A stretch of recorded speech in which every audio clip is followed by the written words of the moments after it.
girl. One of us has a cocktail, and the other one of us has struggling to be in their 30s. Is that Caffeine free is that Diet a Coke. cat-free Coke Zero? Mm-hmm. And Mm. let me bring you on to the secret. Let me bring you behind the curtain. I may or may not have added something to this can of Diet Coke. It's fucking brown water. Might as well add a different type of brown water too. You know Mm-hmm. what I mean? Perfect. Oh my god, Anyways, girl, how are you doing? girl, I'm good. I'm good, girl. How are you? There was a little bit of a pause there, but you know what? I'm right there with you. I'm right there with you. But I do appreciate that we really pulled it together and had a matching, like, the craft kind of choker moment for us. Look at who we are. I know. We're definitely going to the same party, which is not something I can always say about our looks. We are.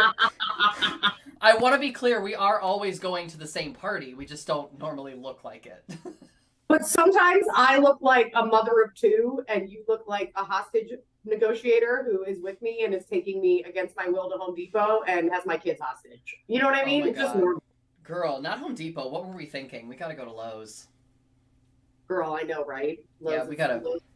we gotta You know, ditch that we're orange store young. and go to that blue store. We were young. We were young and impressionable. No one to Listen, teach us, no hot butches to teach us what to do. who among us hasn't purposely gotten lost in the lumber section and asked for directions? Directions to what? Anything, it doesn't matter. You're Oh like, my god. directions? I was looking. Oh my god. What is this? What do I do with this? I got lost looking for a new bathroom mirror. And all of a sudden I'm surrounded by all this wood. And I'd like to continue that. And I'm here and I'm me and I want that. Girl, I love this for us. So, Me too. we're here to talk about dating history, Yeah, body sure count, when you share, what you share. And I have so many feelings. So, I am very excited to dive into this very juicy topic that Me really, too. frankly, should be a deep dish. But Shame on us because it should be a deep dish, and we could come back to it if we want to. It's our damn show. really good. But also, I liked the way you wrote the promo this week because there was something in there about when do you explain that certain parties who are present are parties with whom you are familiar from your past? Because I love that, and it gets real complicated, and like sometimes it's fun if like you've done the pre-work where like everyone understands that you are a complex human being with a past that you can't. I mean, who's to say that you won't just be out and about and you might stumble across a couple exes? It's been known to happen. Well, and I think so. Our viewership outside of your dad are mostly queer people. So I think why this has come into my life is I have had some conversations with straight people recently. Why? I know. Just kidding. Specifically cis women. And I was talking in a particular situation, and cis women generally, the cis women I've talked to recently, are like, yeah, I don't talk to my husband about that. Yeah, I don't talk to my husband about that. Oh. Yeah, he doesn't know about that. Yeah, he doesn't know about that. Mm-hmm. And leave these like secret lives, right? Because like misogyny is so bad that even, you know what I mean? Like everybody's affected, right? All genders are affected. Yeah. But how it manifests is women are like, I don't want my partner, my new boyfriend to know I have a high body count because then I'm a whore and I'm less than and everything else. And I am like, this is ancient news. And it is not. It is still pervasive and it impacts the queer community. Yeah. So it's like, hey, if we're out and I had a flirtation with someone, do I owe you that? Do I owe you that if we went on a date? And like, then the reverse is true. Like, how many dates then am I kind of obligated to be like, oh, we have a bit of a history? Yeah. Well, I love that you brought up body count because, first of all, that term just sounds gross to me. It's fucking terrible. You brought it into the promo, girl. I was like, I did because I keep hearing about it. Like, I like to listen to a lot of talk shows on YouTube. It is a thing that probably is not good for me, but I watch a lot of them. And this term, I only watch Bob's Burgers, so that's not good.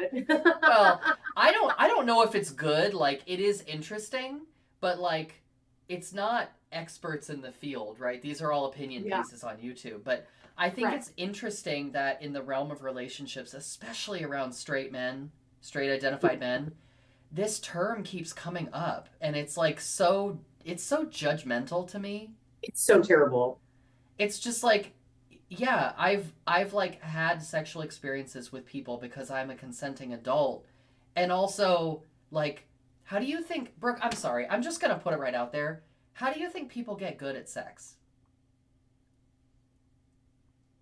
If a tree falls in the woods and you're not having sex with anyone, are you surprised that you're bad at it? I'm nervous if you are a virgin. Like, I'm not going to go out with you. Like, what are we doing here? Like, we're all in our 30s. What? Yeah. Yeah. And I think that the whole secret life thing, like, oh, we don't talk about that's like, why? Like, I know it can be uncomfortable to start, but once you get past that and you can just, if you can look at a person walking across the street and be like, wow, look how hot that person is in front of your partner, when you can get to that level, it's just like, it's such a relief. It's such a relief.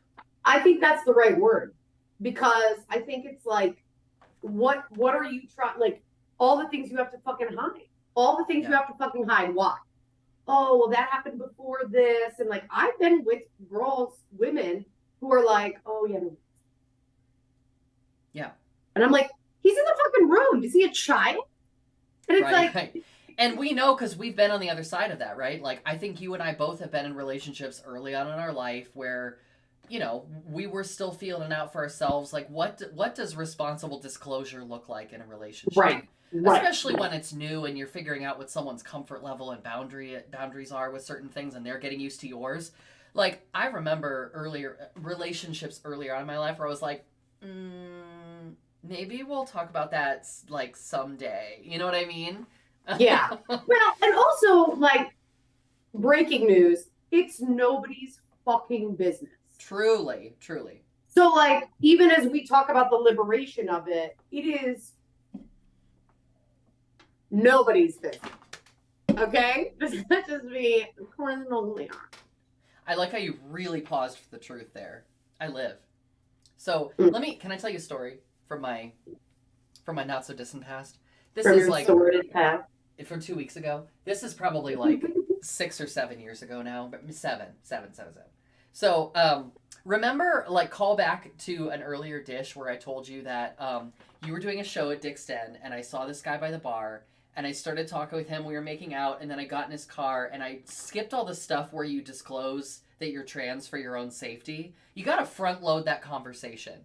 So I'm in a car driving down 315 saying, pause really quick and let everybody know on this fucking video, including Eileen's dad, that I had a very explicit conversation with her to make sure that this gentleman knew what was happening. Mm-hmm. And I had verbal confirmation from my best friend, roommate, and potentially paramour, according to the people at Home Depot. Love of my life. She had clarified the trans situation. I did not get it in writing. It's my biggest regret. Go on. Yeah, and I learned my lesson, okay, dear viewers. My dad. I love that you brought him in at that particular moment because now I feel super exposed. We just celebrated his birthday over the weekend, and he said, "I love watching the dish. I've learned things about you that I never knew watching the dish." And I was like, "There's a reason for that because I'm not normally telling you all these things." He knows you have a community of people who love you. Yes. Who care about you, and that you learned lessons in your 20s, which is what everybody has done. No, and all credit to him of like, you're an adult, you can do whatever you want. He's not trying to say like, oh my God, I can't believe you did. There's no judgment. There's no anything. It's just like, wow, I never would have known that. And I'm like, yeah, I probably wouldn't have told you were it not for this show that you also subscribe to. Happy birthday, Dad. Happy birthday, Dad. Love that. And also, I'm glad you watched the show. Like, it was a little odd at first, but you know, it took some getting used to. Now it's fine. And frankly, like, anyway, that's great. So back to the story. I'm on 315. I'm on 315, having put myself in danger. Well, you went right, because you used innuendo, right? And I think like sometimes it's also really exhausting. Yeah.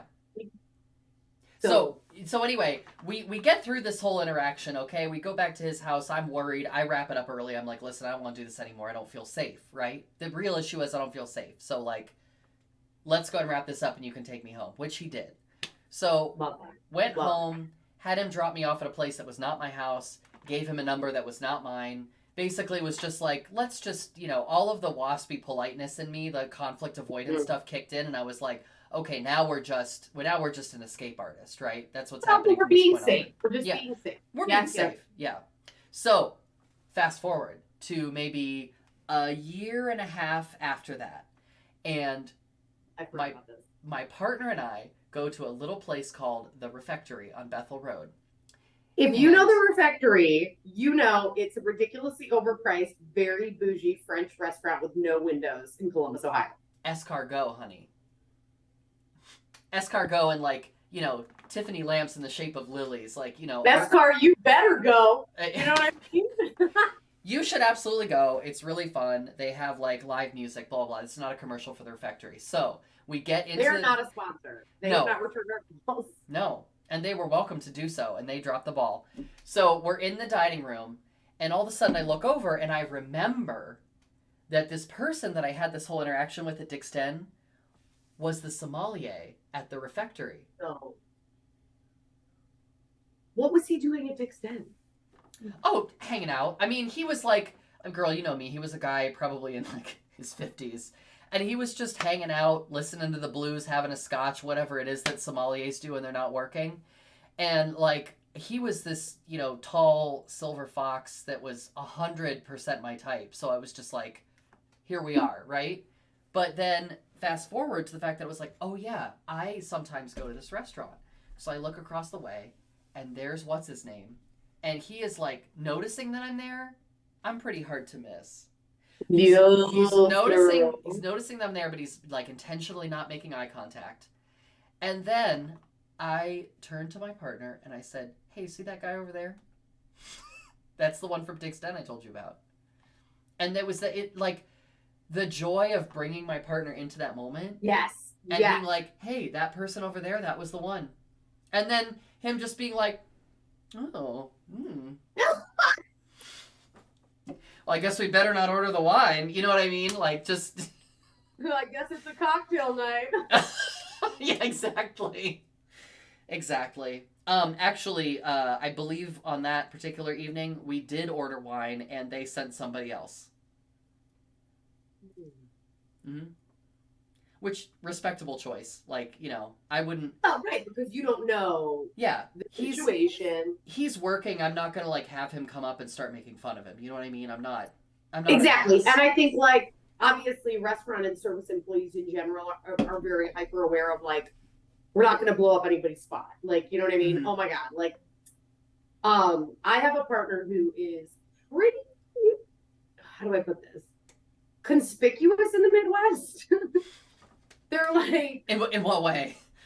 Black, queer, masculine presenting, and stunning. Oh, yes. Okay. Yes. Conspicuous in that they are just painfully gorgeous. Right. They stand out. Yes. And they're black and queer in Columbus. So there's right. 10. Right. It's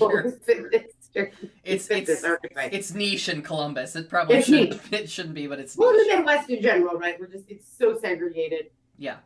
It's not that they're not black people in the Midwest, it's that we're so segregated. Yes. Thanks to racism. And it's really funny because one of the places they love to go in Columbus is a hotel bar. And one of the reasons they love a hotel bar in any city they're in is because people at hotel bars know to shut the fuck up. Yeah. Because you're at a hotel bar. They're frequently not busy. You're not going to see those people again. Right. And they're used to affairs. And they are used to whatever. Yeah. And they are used to Thank you for saying the thing. Yes. They're used to people coming with their wives and coming back with their girlfriends and whatever. They don't. There's this level of, well, you know what I mean? But what's so funny is they came from a culture moving here that was anonymous everywhere. If you go to Miami, it's fucking anonymous. I can walk in to a bar in Miami every night with a different man and can make out with him and leave. And the next night I can come in with a new man and they'd be like, what can I get you? Like it is just like this, you're welcome. But it's like it's a code of honor in hotel bars. Yeah. And on the hospitality of the Midwest, even the anonymity of hotel bars has been challenged because the hospitality is like, you again, how are you, new lady? And you're like, It's that, knowing this French restaurant is in the Midwest, I'm not surprised that they're like, we're very anti-conflict and also pro-guest service, so they didn't want to do it. Yeah. Versus in Miami, they'd be like, send him, be a fucking man. Like, just terrible shit. Yeah. Just do it. You don't know the circumstance. You don't want to give any indication that something's off. You go over there and take that order. Right. And like, even when I've been out, I was out in Wilton Manors once with a friend. And this guy came up and he's like, oh my God, are you guys on a date? I can tell you're on a first date. I was like, we've been friends for 3 years and we're not on a date. We both look at each other and go, we are. We got totally. Drinks on it. Nice. That is the appropriate response. The Midwest, like, I will say the Midwest lack of anonymity in general with like how niceness works. They're like, I know you from somewhere. I'm like, no, you don't. You don't know me. That makes the body count conversation more complicated. Oh my gosh. I can't stand that because if anyone is concerned about that, then to me what that says is that they're concerned that they're going to have to live up to more of your previous partners and they're going to fall short of your expectations. And you should just be like, likely so, with that kind of attitude. Sure. If you think that way, then it's a self-fulfilling prophecy. That's not a can-do attitude. That's can-do. Oh God. I should say that. I just made it up. When it's like, listen, baby, this is here and now. All that stuff, that's past stuff. This is present stuff. And I am a woman who likes to live in the present. Unhealthily so. Listen, we could live forever or die tomorrow. I'm in my 30s. I got about 30 minutes before I need to wrap this up. So are we doing this or? I remember the first time I was dating this butch in Columbus and she called me her ride or die. And I was like, that is impractical. I was like, I don't think we're going to work out. Oh my God. Meanwhile, you're both like together in a bathtub and you've got a toaster and you're like, are you sure about that? I will Addams Family too. Family values this motherfucker so fast. Yeah. Oh. Yeah, it's like you're my ride or die and you're like, promise. They also tried to get me an engagement ring 2 weeks in. Not because I'm that great, because they're unwell. Bold. That's a bold move. Okay, I am that great and they're unwell. It can be both. You know what? I think it is. Yes, and. Yes, and to that. Yes, and to that. Girl, what was your so what are your thoughts on partners asking body count or dating history or sex history? Oh, I think it can happen after a certain amount of time. Like, I don't think there's anything wrong with a partner that you know and trust asking about your history. Like, okay. Because there's certain things like sexual health, like HIV status, STI testing. Like, there's certain things about your history that you should share. Like, that's just how you are a responsible partner. But then it's kind of, and I don't have a good guideline for this, like when you know that it feels judgmental and when it doesn't. But it's like, yeah, if you kind of want to know the sorts of experiences I've had in the past, and like, I'm generally a pretty open book. So my first response, like my reflex is not to think, oh, this person is judging me because I've had sex with a certain number of people, right? So I'll be like, oh yeah, tell me about some of the stories. Like what kinds of stuff have you, or even like what have you done? Because there's a lot of different, like,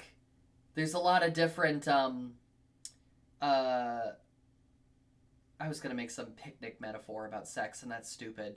There's a lot of different ways to have sex, okay? And so, like, Oh yeah, you want to talk this is about, like the country style buffet. yeah, what you know? kinds of things have you tried and what kinds of things are you into? And that's just normal partner talk. Mhm. The thing I don't like is, like, sheer numbers because that'll, like, tell me something about you. I don't like that. Right, right. So, what do you do if you're seeing someone and every story they share is like a horror story or something that wasn't good? Like, I do feel like there's something to be said, right? Like, how much do you share, Mhm. right? And then, right levels. Like, you have to find that balance because you don't want to be like, I had amazing sex for years with this guy. Like, you know what I mean? Like, Yeah.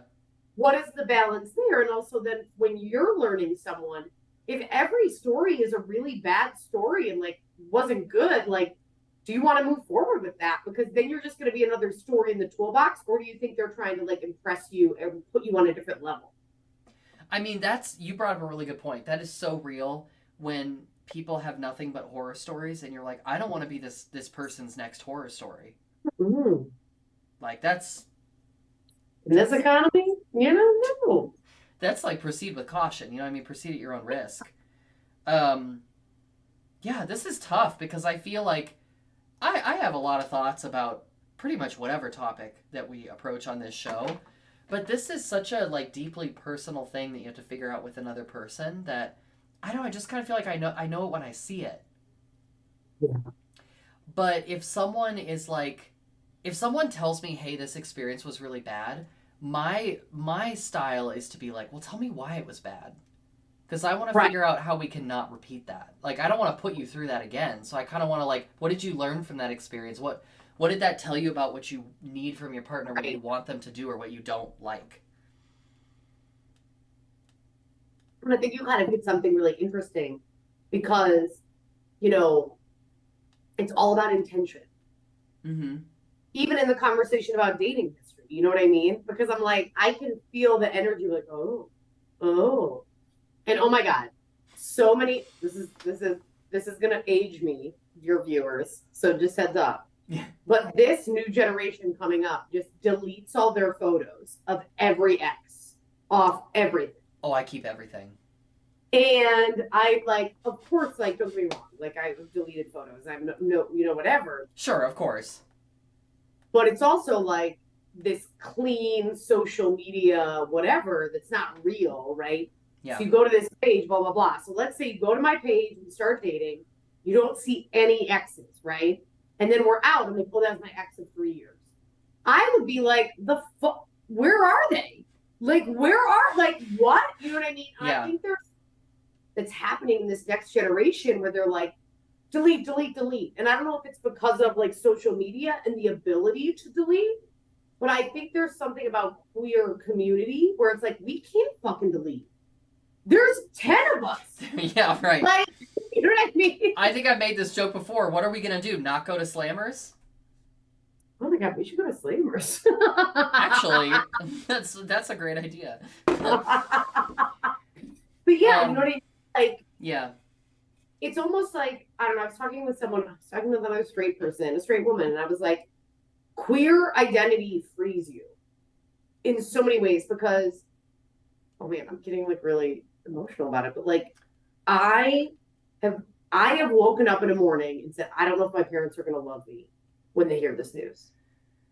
And I know it sounds really silly or it sounds really stupid, but a lot of straight people have not been through that. Yeah, that doesn't sound silly or stupid.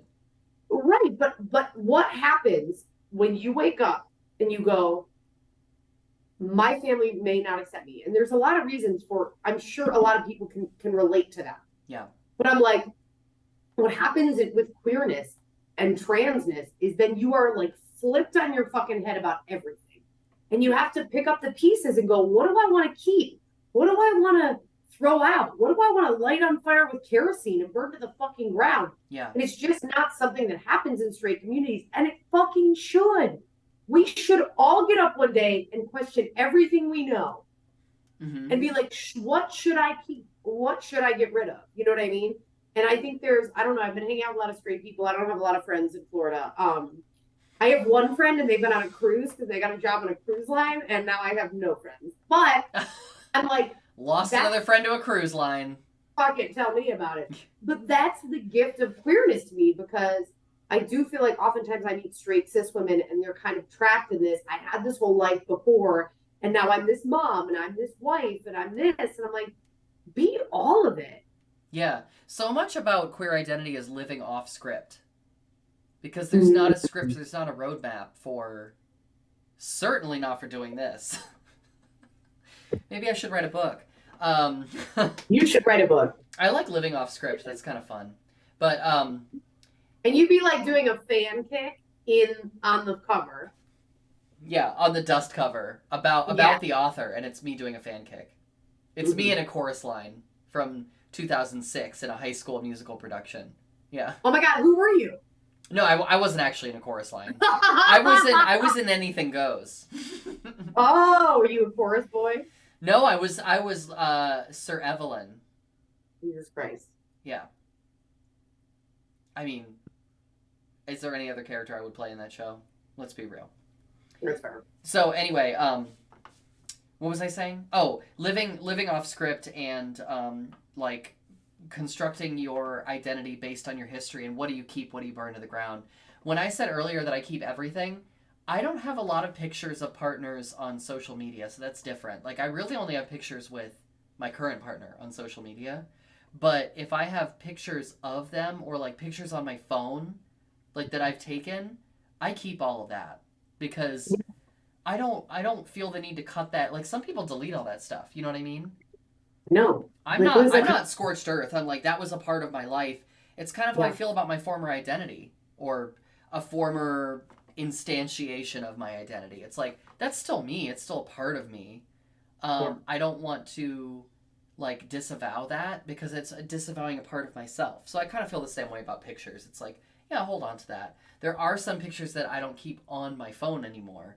I will download them and put them on my little like backup archive. Yeah. So you don't just see it all the time. Like, yeah. Like, that's just for me. In the photo album, the digital photo album. I will say, your partner has like been your partner for a dozen years and he's been your primary. So like that makes sense to me where it's like, I'm not going to have all these photos. You know what I mean? Yeah. But I think there's something really, beautiful in also the memorialization of who you were. Not necessarily your transness. I cannot relate to that and I won't even begin to comment on it. But when it comes to, like, let me tell you what we're not doing. And I won't hear anything about that.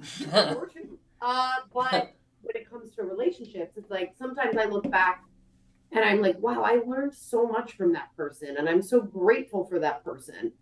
And who was I in that relationship? And I think you rob yourself of that reflection in deleting the memorialization. Yeah.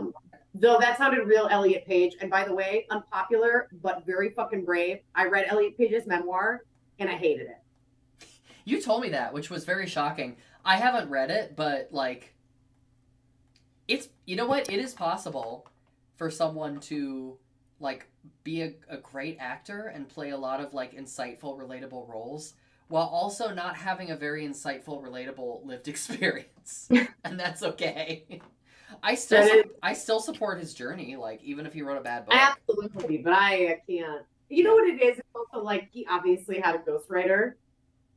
You know what I mean? And like the self-aggrandizement of memoirs in general are not my jam. No. Like I don't sit down with other memoirs to clarify. Yeah.